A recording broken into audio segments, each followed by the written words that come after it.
اعوذ باللہ من الشیطان الرجیم، بسم اللہ الرحمن الرحیم۔ یا رب زدنی علما، رب اشرح لی صدری ویسر لی امری واحلل عقدۃ من لسانی یفقہوا قولی۔ رب ادخلنی مدخل صدق واخرجنا مخرج صدق واجعل من لدنک سلطانا نصیرا۔ سورہ بقرہ میں اللہ پاک 3 لوگوں کے بارے میں بتا رہے ہیں، ایک ایمان والے، ایک نفاق والے اور ایک کافر۔ اب آپ دیکھیں کہ جو نفاق والے ہیں وہ تو اوبویسلی نہ تنہائی میں اللہ کے ساتھ نہیں ہے، لیکن جب فرنٹ پہ ہوتے ہیں تو کہتے ہیں کہ ہم اللہ کے ساتھ ہیں، ہم اللہ والے ہیں۔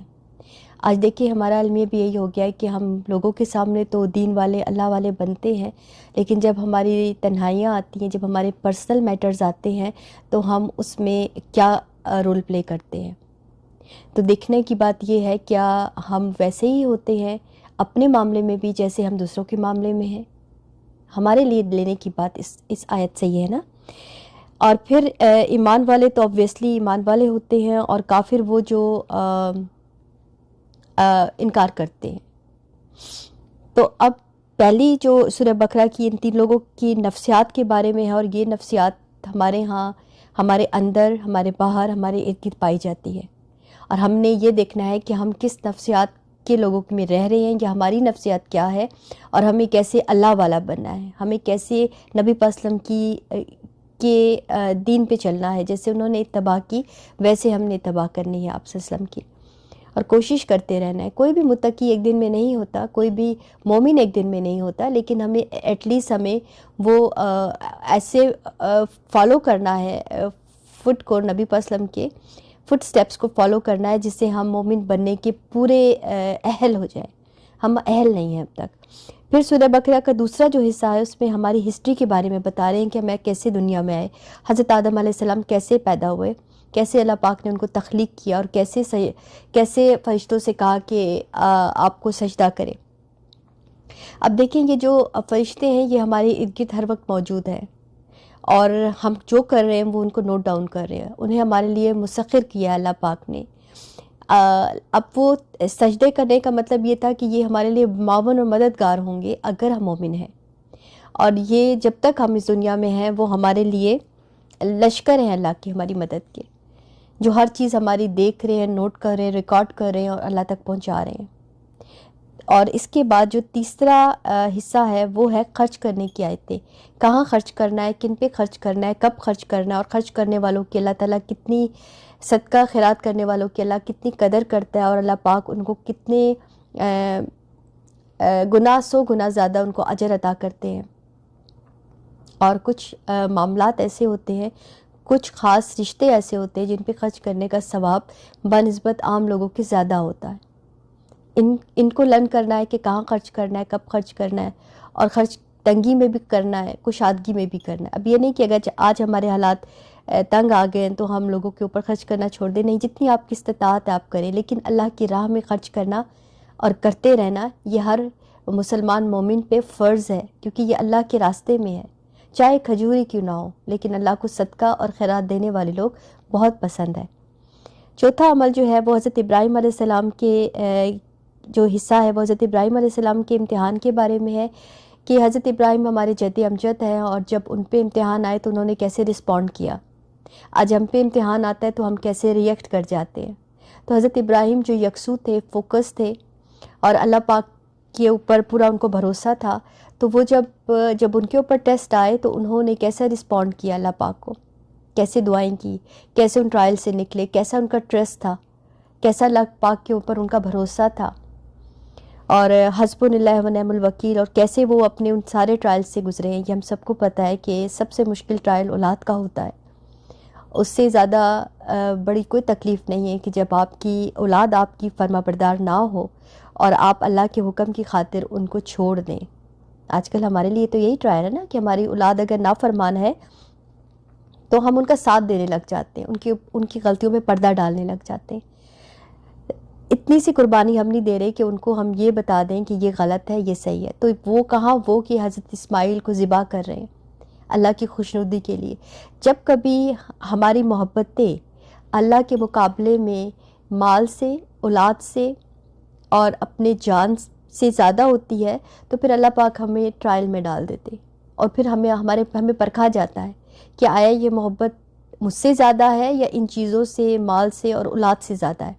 تو یہ ٹرسٹ جب حضرت ابراہیم پر آیا تو یہ ہم سب پہ آئے گا، اور ہم سب کو اسی طرح نکلنا ہے۔ اسی لیے ان کو ہمارے لیے ہمارا جد امجد بنایا ہے، اور ہم سے یہ کہا گیا ہے کہ ان کی پیروی کریں، ان کی ملت میں ہیں ہم۔ اور پھر نبی پاک صلی اللہ علیہ وسلم ان کی دعاؤں سے ہی تشریف لائے اور ہمارا تزکیہ کیا، اور وہ بن کے بتایا جو کہ اللہ پاک چاہتے تھے کہ حضرت ابراہیم کی اولاد ویسے ہوں، صابر اور شاکر ہوں، جیسے کہ نبی پاک صلی اللہ علیہ وسلم نے بن کے، کر کے اور اپنے کردار سے، اپنے عمل سے ہمیں بتایا۔ تو ہمارے لیے یہ ایک نمونہ ہے، اور ہمیں انہی کی طرح زندگی گزارنی ہے۔ ٹیسٹ تو ہر ایک پر آتے ہیں، امتحان تو ہر ایک پر آتے ہیں، خوشی اور غم ہر ایک پہ آتا ہے، لیکن ہمارا رسپونڈ کیسا ہونا چاہیے یہ ہم نے سیکھنا ہے قرآن سے۔ پھر آ جاتا ہے نیا جو ہمارا کیپٹل، جو 5واں حصہ بھی ہے اس میں، وہ یہ ہے کہ جب اتباع کی باری آتی ہے کہ آپ صلی اللہ علیہ وسلم کی ہم کتنے اتباع کرتے ہیں، پھر ایک ٹیسٹ آتا ہے، اور وہ یہ کہ جو نبی پاک صلی اللہ علیہ وسلم کہہ دے وہ مان لیں، جن سے وہ منع کریں ان سے منع ہو جائے۔ تو یہ اتباع ہے، اور یہ آیا تھا جب ہمارا کعبے کی نیا کعبہ جب تشکیل ہوا، ان کی نشاندہی کی گئی کہ اب یہ کعبہ ہے، تو سب لوگ وہیں پر نماز کے دوران ہی کعبے کی طرف مڑ گئے۔ تو یہ ان کی بیسٹ اتباع تھی۔ پھر ہمارے پر بڑے بڑے امتحان آتے ہیں، کیونکہ ہمارے نبیوں پر آئے، اولیاء پر آئے، شہداء پر آئے، سب پر آئے، لیکن ہم کیسے رسپونڈ کرتے ہیں؟ تو جب ہم یہ کہیں گے نا انا للہ و انا الیہ راجعون، تو ہماری ہم انٹلیکچوئل اور ذہین لوگوں میں شامل ہو جائیں گے، ہم ان لوگوں میں شامل ہو جائیں گے جو اس بات کو ایڈمٹ کرتے ہیں کہ اللہ پاک یہ امتحان آپ کی طرف سے ہے، اور آپ ہی کی طرف یہ ساری چیزیں لوٹ جائیں گی، مجھے صرف رسپونڈ دینا ہے، صبر کرنا ہے، جہاں شکر کا امتحان آئے وہاں شکر کرنا ہے، جہاں صبر کا امتحان آئے وہاں صبر کرنا ہے۔ یہ ہے اصل میں جو ٹریننگ ہمیں دی جا رہی ہے۔ اب اس کے ساتھ ساتھ آپ یہ دیکھیں کہ بعض اوقات جب ہم پہ کوئی ٹرائل آتا ہے تو ہمارا رسپونڈ جو ہے وہ ویسا نہیں ہوتا جیسے ہونا چاہیے۔ ہم کیا کرتے ہیں؟ ہم گھبرا جاتے ہیں، ہم پریشان ہو جاتے ہیں، ہم بلیم کرنے لگ جاتے ہیں دوسروں کو، حالانکہ وہ دوسروں کا قصور نہیں ہوتا، بلکہ وہ ہمارا ٹرائل ہوتا ہے۔ ہم نے یہ باتیں سیکھنی ہے کہ حضرت ابراہیم علیہ السلام نے بلیم نہیں کیا تھا کہ میرے فادر کا قصور ہے، انہوں نے مجھے گھر سے نکال دیا، اور انہوں نے کہا نہیں، یہ میرے اللہ کی مرضی ہے اور اللہ پاک مجھے کبھی رائے گا نہیں کریں گے۔ اسی طرح جب امتحان ہمارے رسول پہ آئے تو انہوں نے لوگوں کو بلیم نہیں کیا، انہوں نے اللہ کی خاطر وہ سب چیزیں قربان کر دی۔ کہاں وہ جب ان کو یہ سب آفر دی جا رہی تھی، انہوں نے کہا ایک ہاتھ پہ سورج اور ایک ہاتھ پہ چاند رکھتے تب بھی میں اس دین سے نہیں ہٹوں گا۔ کیا آپ نے قربانیاں نہیں دی؟ کیا آپ کی بیٹیاں ڈیورس لے کر گھر میں نہیں آئیں؟ کیا آپ سے وہ مال اور جان کا امتحان نہیں لیا گیا؟ بالکل، جیسے ابراہیم سے لیا گیا ویسے ہی لیا گیا۔ کیا آپ کے بیٹے قربان نہیں ہوئے؟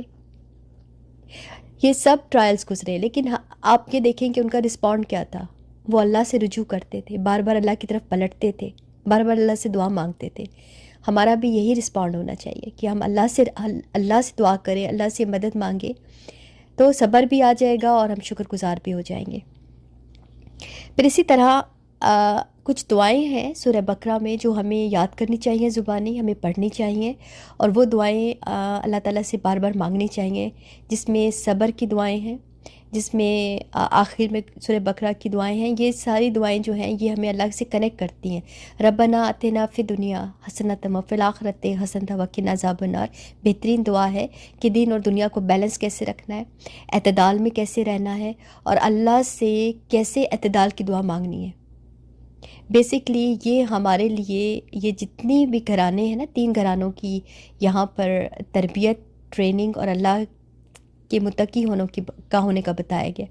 ایک حضرت ابراہیم کا گھرانہ تھا، ایک نبی پاک صلی اللہ علیہ وسلم کا گھرانہ، پھر ایک حضرت آدم علیہ السلام کی پیدائش سے لے کر جو صورتحال ہے۔ تو یہ جو اللہ پاک نے ہمیں مثالیں دے کر بتایا ہے کہ کیسے ان کی لائف تھی، یہ امپورٹنٹ ہے۔ یہ ہمارے لیے وہ جو فٹ سٹیپ ہے ہمیں وہ اڈاپٹ کرنے ہیں، یہاں پہ ان کو فالو کرنا ہے۔ جزاک اللہ خیر۔ السلام علیکم رحمۃ اللہ وبرکاتہ۔